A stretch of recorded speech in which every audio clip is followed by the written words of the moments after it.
Olá pessoal, dando sequência às nossas aulas de desenho técnico, na aula de hoje nós vamos abordar sobre linhas de representação, cotagem e escala. Vamos iniciar então aí a abordagem sobre as linhas de representação. Esses temas, na verdade, são temas muito importantes, aí, né? São situações muito importantes que nós precisamos ter um conhecimento na hora de elaborar um desenho. Então, vamos iniciar aí com as linhas de representação.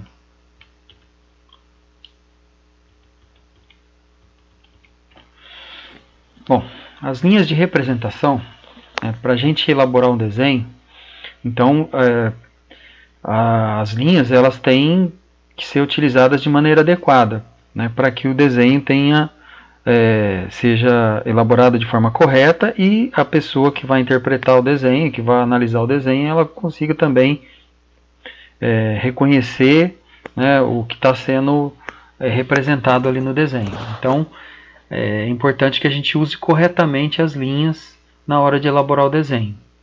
Então, existe aí um conjunto de linhas que devem ser utilizadas, dependendo da situação que você vai representar no desenho. Então, de uma maneira geral, a linha contínua larga, que é utilizada no desenho de forma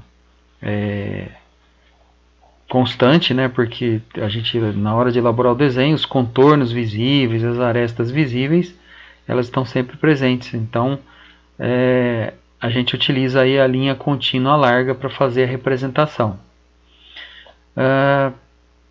Em algumas situações, em algumas partes, a gente utiliza uma linha contínua estreita. Então, por exemplo, aqui, na verdade, a gente tem aqui um conjunto, aqui, um grupo de situações que a gente utiliza a linha contínua estreita. Então, linhas de intersecção imaginárias, as linhas de cotas, linhas auxiliares, linhas de chamada, achuras e assim por diante, contornos de seções rebatidas na própria vista, linhas de centro curtas. Então, nessas situações aqui a gente utiliza uma linha contínua estreita.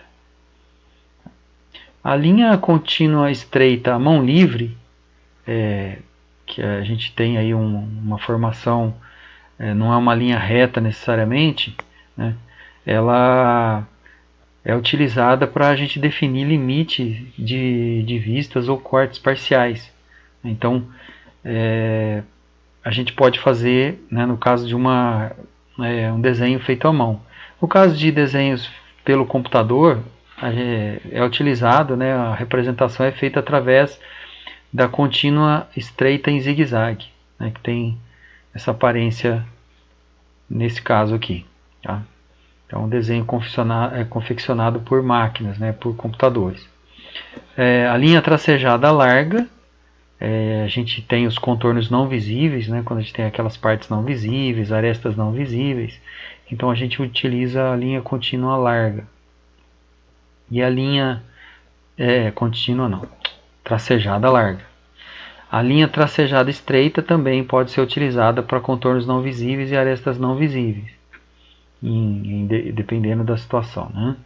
Então pode ser usada tanto a tracejada larga como a tracejada estreita.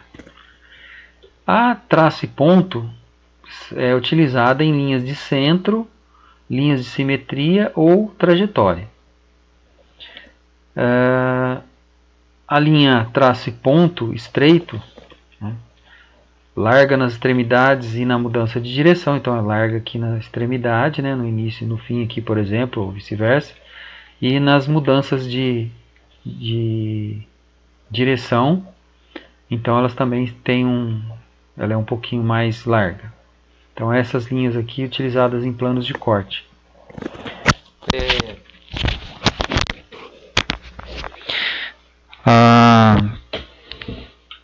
A traço e ponto larga é utilizada na indicação das linhas ou superfícies com indicação especial.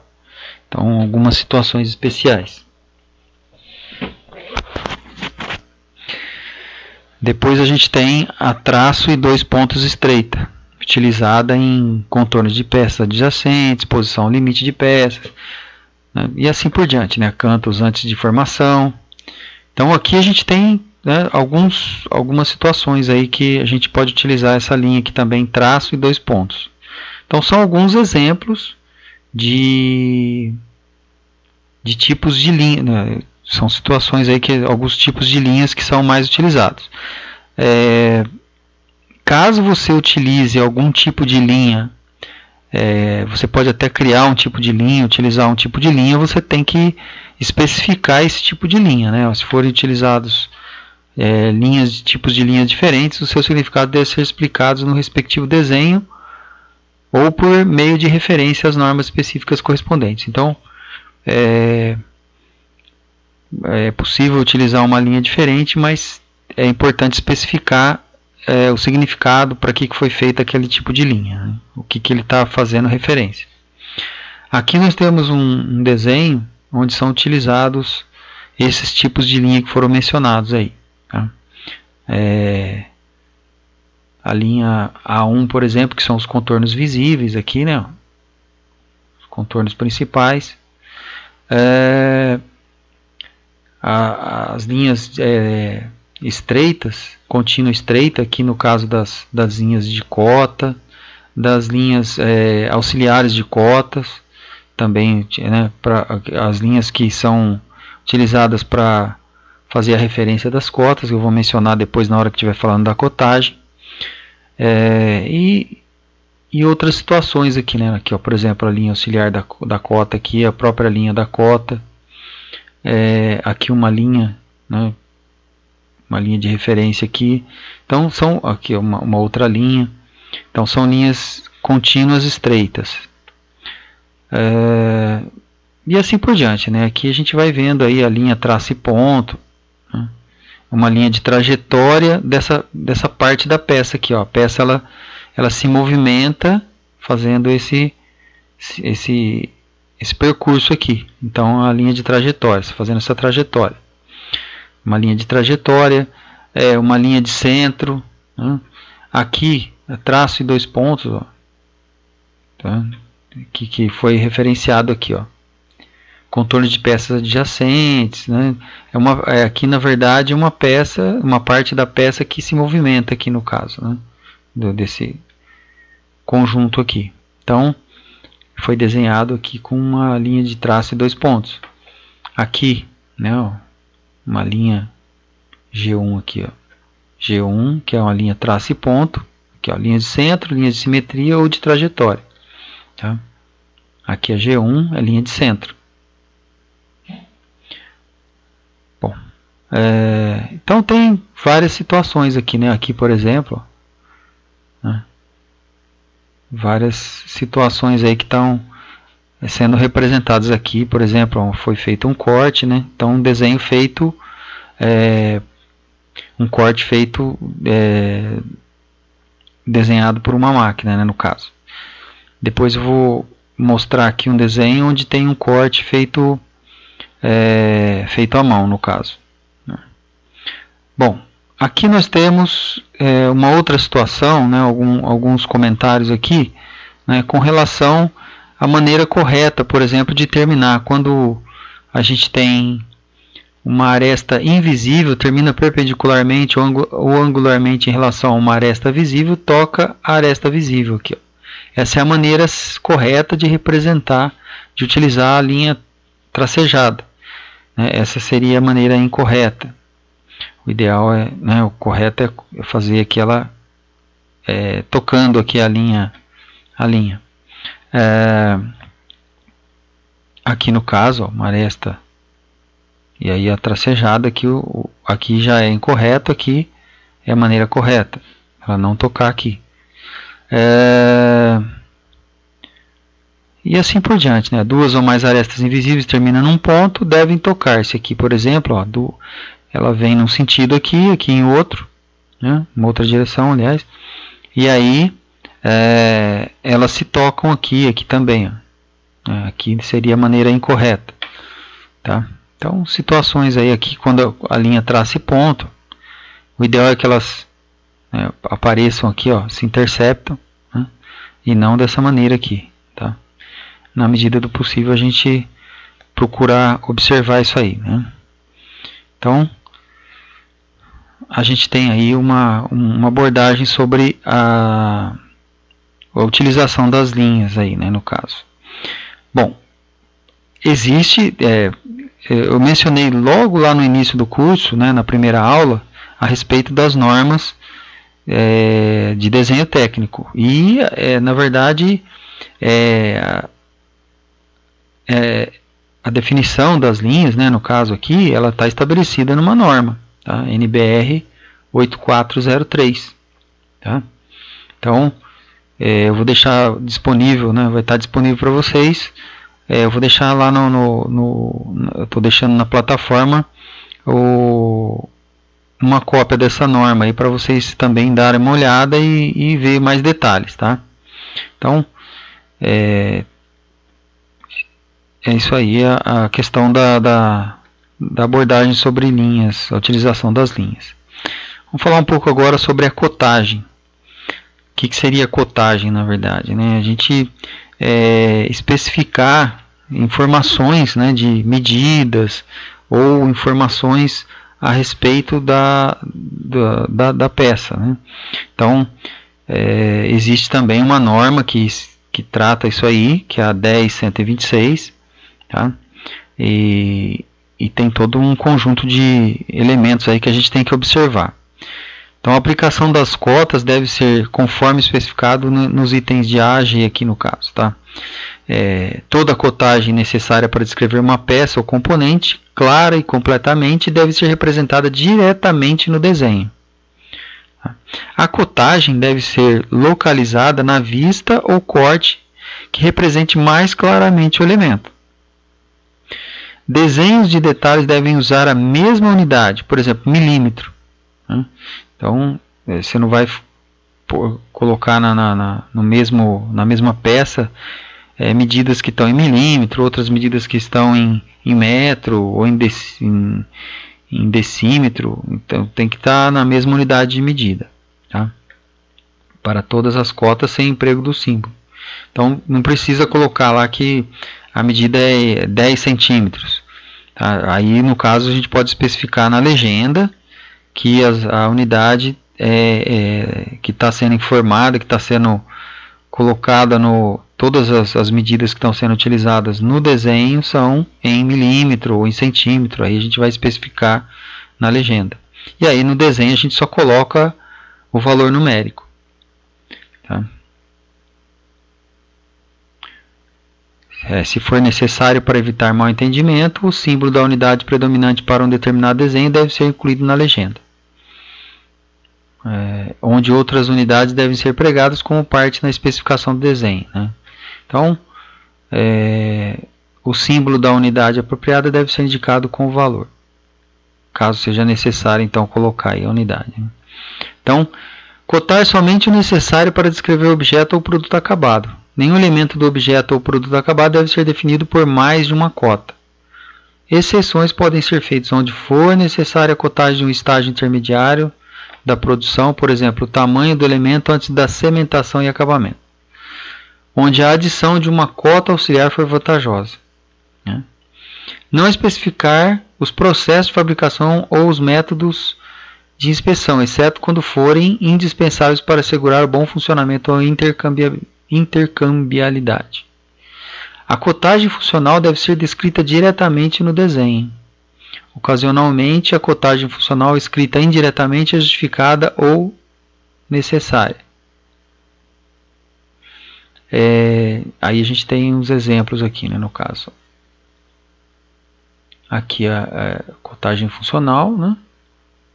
Aqui a gente percebe, eu coloquei as medidas das partes. Eu não preciso colocar a medida total aqui. Por quê? Porque a medida total é a soma das partes. Aqui eu coloquei a medida total e uma parte. A outra parte, obviamente, é a subtração da maior aqui, né, por essa daqui. E aqui vice-versa, tá? Então, é desnecessário você ficar colocando todas as medidas, né? Se você colocou essa medida aqui e essa medida aqui, você pode obter o valor dessa medida aqui, obviamente. Tá? O método de execução da linha de cota, né? No caso a gente utiliza aqui normalmente as linhas auxiliares, né? A linha de cota, o limite da linha de cota, que são essas pontinhas de seta aqui. Às vezes é uma linha transversal aqui, né? No caso, um traço oblíquo. Pode ser ao invés de usar a seta também.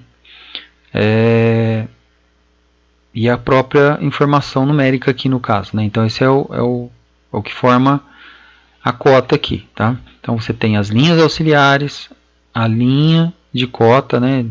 De que ponta a ponta aqui, aí os limites aqui no caso, né? E o valor, tá? Aí a gente tem esses dois exemplos aqui. Aqui utilizando a setinha, né, a ponta aqui, né, de seta, e aqui a linha, né, o traço oblíquo. Aqui tem algumas situações, por exemplo, o ideal é representar com linhas ou na horizontal ou na vertical, mas às vezes é possível fazer uma forma oblíqua aí no caso, tá? Aqui ele sugere aqui, né, ele especifica aqui com um ângulo de 60 graus aproximadamente. Bom, aí a gente tem a outra situação, né, a construção da intersecção de linhas deve ser feita com o prolongamento dessa além do ponto de intersecção. Ó, tem duas pontinhas aqui nas duas linhas aqui, aí a gente passa a linha de cota aqui, a linha auxiliar. Uma outra situação aqui, sempre que possível a gente deve evitar cruzar a linha auxiliar ou a linha de cota com as linhas do próprio desenho, tá? Aqui existe uma outra forma de fazer essa representação dessa cota aqui, né? A gente pode fazer ela com outras linhas aqui para evitar o cruzamento aqui, mas se não for possível, né, não é uma coisa que não é totalmente não permitida, né, mas é interessante se evitar, né, na medida do possível. A linha de cota não deve ser interrompida mesmo que o elemento seja. Então aqui a gente tem uma representação de um desenho e aqui, olha só, então uma peça longa, né? Eu não quero representar o tamanho, né, dela, que ela pode ser uma peça muito longa, então eu faço aqui um recorte aqui, representando que ela é extensa, né? E aí eu coloco aqui a cota, né, sem interromper essa linha de cota, e coloco a medida total dela aqui. O cruzamento das linhas de cota e auxiliares devem ser evitados, porém, se isso ocorrer, as linhas não devem ser interrompidas no ponto de cruzamento. Então, aqui, por exemplo, tem um cruzamento aqui, não interromper nenhuma das linhas aqui.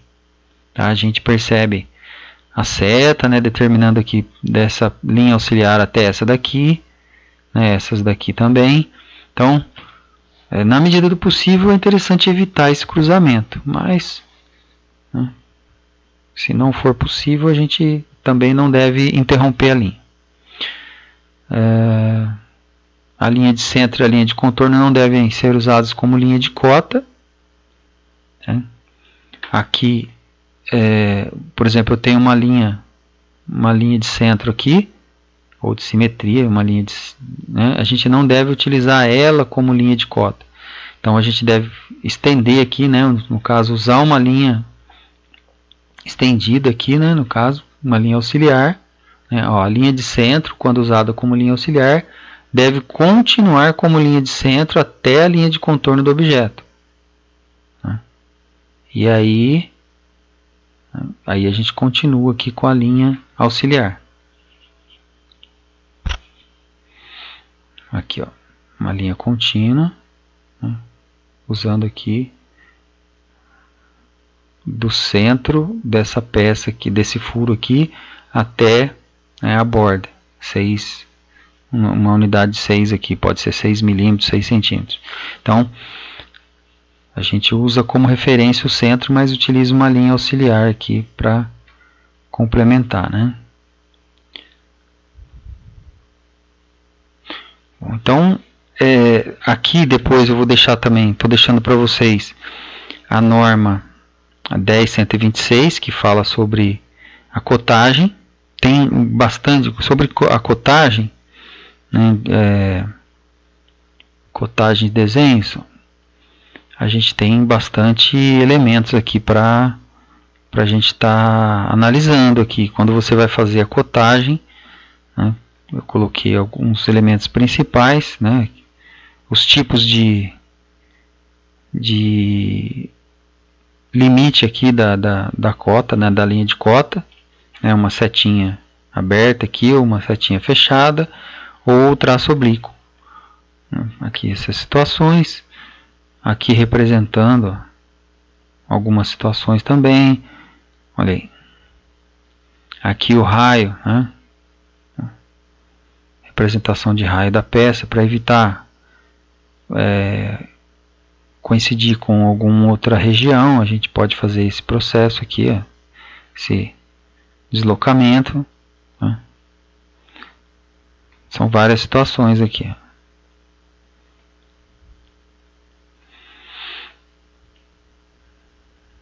Tá, a representação aqui ele está colocando o valor numérico na posição, né, que a gente está lendo aqui a peça, mas a representação ela pode ser como está aqui, ó. Tá? Subindo aqui assim, né? Do lado, sempre a referência aqui na medida do possível é a cota, o valor aqui numérico do lado esquerdo ou acima da linha de cota. A gente costuma colocar o valor numérico nessa posição. Aqui ele está entre a linha de cota, né, no caso.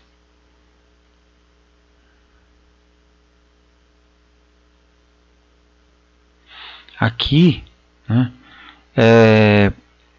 a gente tem um traço embaixo do número aqui, no caso, significa que essa peça ele está com essa medida aqui, né? O que acontece? Se a gente fizer a medida aqui, por exemplo, aqui está na escala, né? Por exemplo, está na medida, se estiver no valor natural da peça, se a gente medir aqui, realmente vai estar com 18. Né? Já aqui, a gente percebe, ó, esse valor aqui é 18, e esse valor aqui que é 15, ele está maior do que o 18. Né? Então, o que está acontecendo aqui no caso? E ele tem um tracinho aqui embaixo. Isso está representando que essa medida aqui ela está fora de escala. Tá? Então, ela não está na medida... o valor tem que ser 15, o valor correto é 15. Mas o desenho aqui está fora de escala. Tá?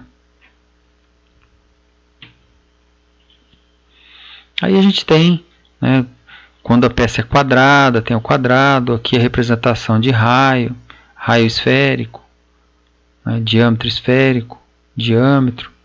Tá? Então, são situações aí que a gente utiliza para representar.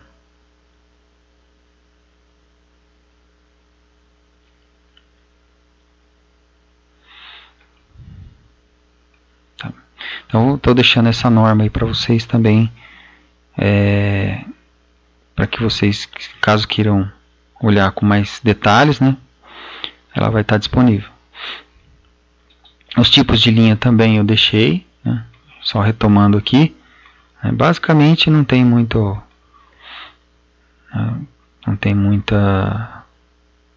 muito mais informação do que eu já passei para vocês. A parte de cotas sim tem um conjunto bem completo ali. E depois a norma de escalas, né? Vou falar aqui um pouquinho da questão da escala para vocês.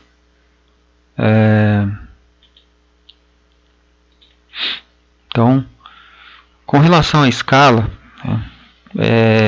quando a gente faz um desenho, em grande parte das vezes que a gente vai elaborar um desenho, ele não necessariamente vai estar no tamanho natural dele.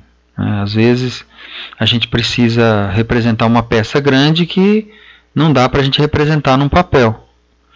Então, no tamanho do papel, né? Se a gente utilizar as medidas reais da peça.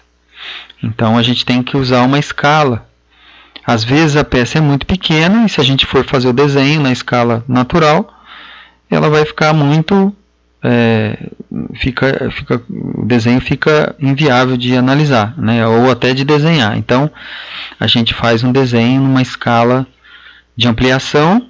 Quando a peça é muito pequena e a gente quer fazer um desenho que dá uma visão de como é a peça, né? Um tamanho maior, a visão maior. E quando a peça é muito grande, a gente faz uma escala de redução, utiliza uma escala de redução.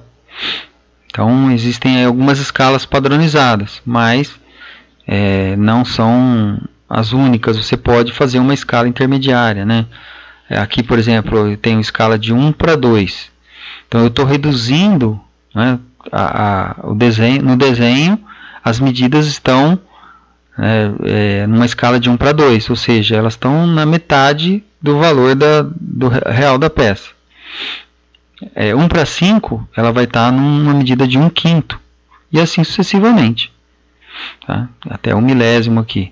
Mas você pode, por exemplo, usar uma escala de 1 para 25, de 1 para 50, eventualmente fica mais adequado para ter uma boa visibilidade ali de um tamanho legal para a peça, para o desenho da peça, né, no caso, para a gente ver os detalhes. A mesma coisa para a escala de ampliação. Tá? Então, às vezes a peça tem uma medida lá, você ampliou 2 vezes, então é uma escala de 2 para 1. De 5 para 1, ampliou 5 vezes e assim sucessivamente. Tá?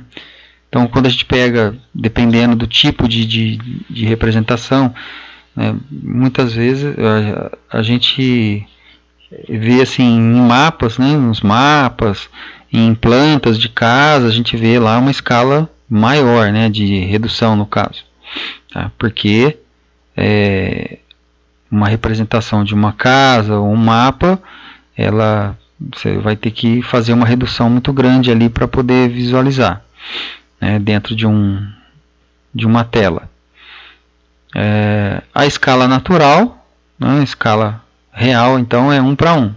Se você desenhar uma peça e utilizar as medidas reais dela para fazer o desenho, e aí então a gente tem uma escala de 1 para 1. É a escala natural. Tá? Então, na hora de desenhar e colocar a medida na peça, a gente vai colocar a medida real da peça, né? O valor que seria o valor da medida mesmo que você tem na peça. Tá? Então, se a peça tem 30 milímetros na real lá, você vai colocar na cota 30 milímetros. Então a gente tem que observar isso aí. Tá? Então, aqui no caso alguns exemplos. A escala de 1 para 1, né?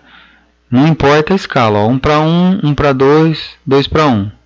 Tá? A peça seria, o tamanho real seria esse daqui, supostamente, né? Apesar de que aqui está um pouco reduzido aqui na imagem, mas vamos supor aqui seria a escala real no desenho, lá, se estivesse no papel. Então, 1 para 1.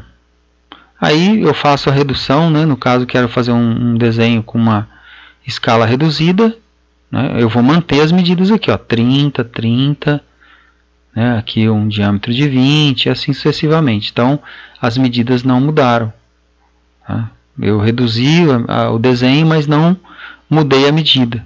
A mesma coisa aqui, eu ampliei o desenho, mas as medidas da peça são as medidas, né, reais ali, né, da escala natural.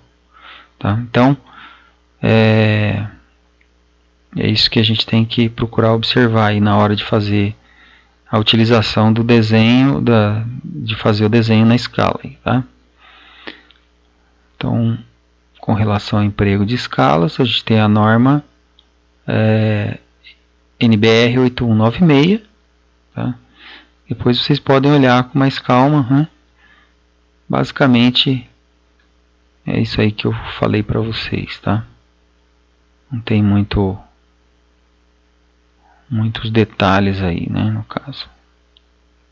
É basicamente isso. Ó, uma norma bem compacta aí, né? Tá. Depois tem outras normas que eu mencionei lá no início do curso, que fala, por exemplo, de achuras, né? Eu não vou entrar em detalhes aqui, mas quando você faz um corte ou uma seção na peça, né, aí a gente faz o desenho, que é o achureamento das partes em corte aqui no caso, né? E aí tem algumas representações, né? Quando você quer desenhar, por exemplo, definir, né, que é um tipo de superfície, ou um tipo de material, então a gente pode fazer o tipo de achuramento aqui, ó, concreto, líquido, madeira, né? Então terra, então tem esse tipo de representação também, tá? O achuramento aí dá para a gente, né, utiliza essas situações também. E aqui, né, uma outra norma, que é a 8404, que é sobre indicação de estado de superfície dos desenhos. Então, quando você quer indicar o tipo de superfície, né, se é cromado, né, por exemplo, tem polida, jateada, pintada, usinada e assim por diante, né? Então aí você tem um conjunto de informações, né? uma regrinha aí para colocar as informações, tá? Então também tem uma norma a respeito da identificação da superfície das peças aí no desenho, tá? Bom, então é isso aí, gente. Eu vou deixar essas normas disponíveis para vocês e caso vocês tenham alguma dúvida, aí é só a gente vocês entrarem em contato aí, né? Bom trabalho para vocês, bom estudo para vocês. Um abraço.